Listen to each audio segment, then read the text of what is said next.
Hey everybody, welcome to the Prom Gown Sew Along and welcome to the last episode. I have had so much fun working on this series of videos and I want to thank everybody who followed along with me. What we're going to do today is a really easy rolled hem finish for the skirt. And the reason why I picked this way of doing it is two reasons. The first reason is if you're working with something slippery like a silk charmeuse, hemming can be a challenge if you're going to fold it or press it. And the second reason is when I cut out the skirt pieces, I added 2 inches to the length. And when Abby tried it on, it was the perfect length. So I didn't have any hem allowance to turn it under. So this is a great solution for tricky fabrics, and if you're in a situation where you really can't afford to take any of the length off with a hem allowance. Let me just show you the original hem first, and you can see here it's a very lightweight rolled hem. A lot of times when people think rolled hem, they think of an edge completely encased in thread, and certainly you can do a rolled hem that way, but if you're trying to keep the light fluttery drape of a lightweight fabric, you want to have a larger stitch length, and I'm going to show you how to do that in a minute. But I just want to point out that you can see that this is very light. It doesn't restrict the movement of the hem. Another thing about this hem is I used a tone-on-tone thread, so when Abby was wearing it, you could barely even see the hem. It almost disappears when she's wearing it and walking around. So it really doesn't distract from the beauty of the fabric, and it doesn't distract from the drape of the fabric. I also did the lining using the same thread, and I think it just made kind of a nice coordinated look on the inside. All right, so I have a sample of 2 different versions of the rolled hem right here, and you can see that this top one, this is the rolled hem stitched at the shortest stitch length available on my serger, and you can see how nice these stitches lay right next to each other. That's a really pretty look, and it's an amazing finish for certain situations, but in the situation of doing a hem on a lightweight fluttery fabric, this is going to be very stiff. Okay, and then on the lower one, you can see that I stitched it with the largest or longest stitch length available on my serger, and you can see it's very lightweight, and this is what I used on Abby's prom gown. Now, of course, you can play with this, and there's a variety of densities between the most dense and the least dense, so depending on your fabric, you may fall somewhere in between, but I just wanted to show you the 2 extremes. All right, now let's talk about your serger setup for a rolled hem. You want to put the stitch finger down if that's something that you need to do for your make and model. The stitch finger is a pin or extra width that runs alongside the needle to give you width for your 4-thread and 3-thread stitches. So the stitch finger needs to be put in the down position. The next thing you want to do is you want to make sure you put your needle in the right needle position, and you can see right here it's closer or closest to the cutting blade. If you're working with a 4-thread serger, your serger has 2 needle positions, right and left, so you want to make sure it's in the right position. If you're working with a 5-thread serger, you also have chain needles in front, so make sure that you're putting it in the back and in the left. All right, so the way a rolled hem is formed is the lower looper thread actually has a tighter tension, and it pulls the upper thread around the edge of the fabric, and it creates a roll in the fabric. So the upper looper, which wraps around, the tension needs to be slightly looser than normal, and the lower looper tension needs to be tighter.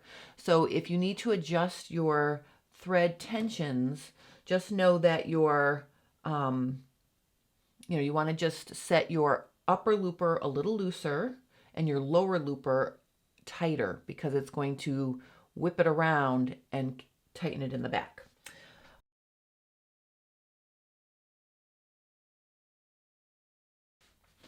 If you're following along, working with me on a baby lock ovation serger, you don't need to worry about putting the stitch finger down because the way the needle plate is made on this machine, there's no adjustment necessary. And you want to have your stitch selector on D.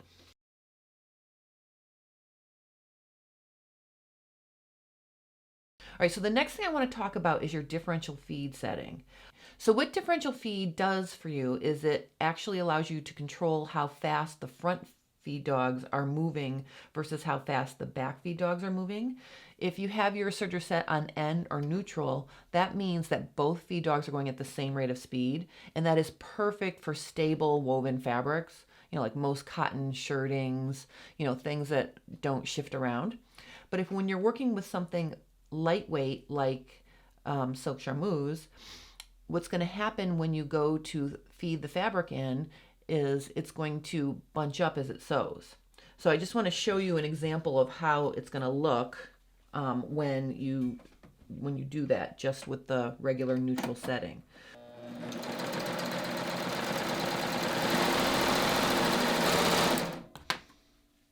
Wow, that looks terrible. Okay, you can see how gathered up that is. And basically this happens because the tension on the thread is tight enough to actually gather the fabric up with the stitch as it goes. All right, so now what I'm going to do is I'm going to put my differential feed on the first setting below N or normal or neutral, whatever it says in your manual. And on the baby lock ovation, that's 0.8. Okay, so let's look and see what happens. I'm just going to stitch on this piece again.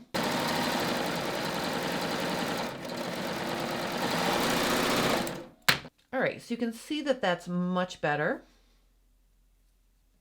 Okay, see the difference? If I lay them side by side, you can see that this side is much smoother, but it's still not perfect.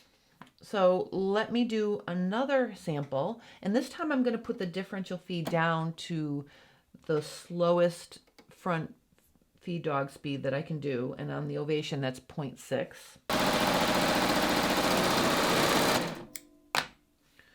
All right, see how smooth that is? All those little ripples press out, okay? But you can see how nice and smooth and it's not gathered up. All right, so that shows you how important differential feed is. So just to review, when you're working with really lightweight fabrics, you can start on neutral to see, but chances are you're going to need to, tick it down 1 or 2 settings to get it to lay flat. All right, so the last thing I want to show you is what to do when you get around the hem and you've reached your start point. All right, so I'm putting my sample back in, and what I'm going to do is I'm going to just pretend that I've just reached my start point, and there's fabric behind here. What you want to do is when you see that your needle is reaching the beginning of your rolled hem, so look at the rolled hem that's right here, that's going under the presser foot. You want to overlap your stitching maybe 1/4 inch. I'm just going to get back on, okay? But you want to make sure you're not cutting the edge of the rolled hem as you go. So I'm making sure that that's staying away, from my knife. And then when I see that I've overlapped about 1/4 inch, what I'm going to do is I'm going to make sure the needle's down. I'm going to lift my presser foot. I'm going to pull the fabric or rotate the fabric over to the side like this, put the presser foot back down, and I'm going to chain off. All right, you can see here that makes a really nice transition. Okay, so from where it's just double that little 1/4 inch right there. And then what I'm going to do is I'm just going to put a very small dot of fray check on that, let it dry, and then I'm just going to trim the tail off. So that's how I start and stop a rolled hem when you're serging in a circle. It's tempting just to sort of serge off the edge, but you end up with this little diagonal jag that's harder to, camouflage. So try this way, and I think you'll be happy.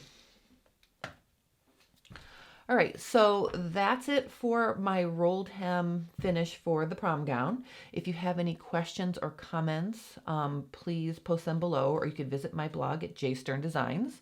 On Thursday, I'm kicking off the Baby Lock Ovation Serger Manual. And I just want to encourage everybody to follow along, because even if you don't own a Baby Lock Ovation, a lot of the information that will be in these episodes apply to every make and model serger. So I don't want anyone to feel like they're excluded because they don't have this particular serger. On Thursday, I'm going to start with the different, all the different parts of this serger, and a lot of the things on this serger are the same on other brands. So if you're following along and you have questions about your specific brand or something that you're not sure about, you can post a question and I will help you. So that's what we're doing on Thursday. I hope you guys have a great rest of your day today, and thank you for following along with the prom gown sew along.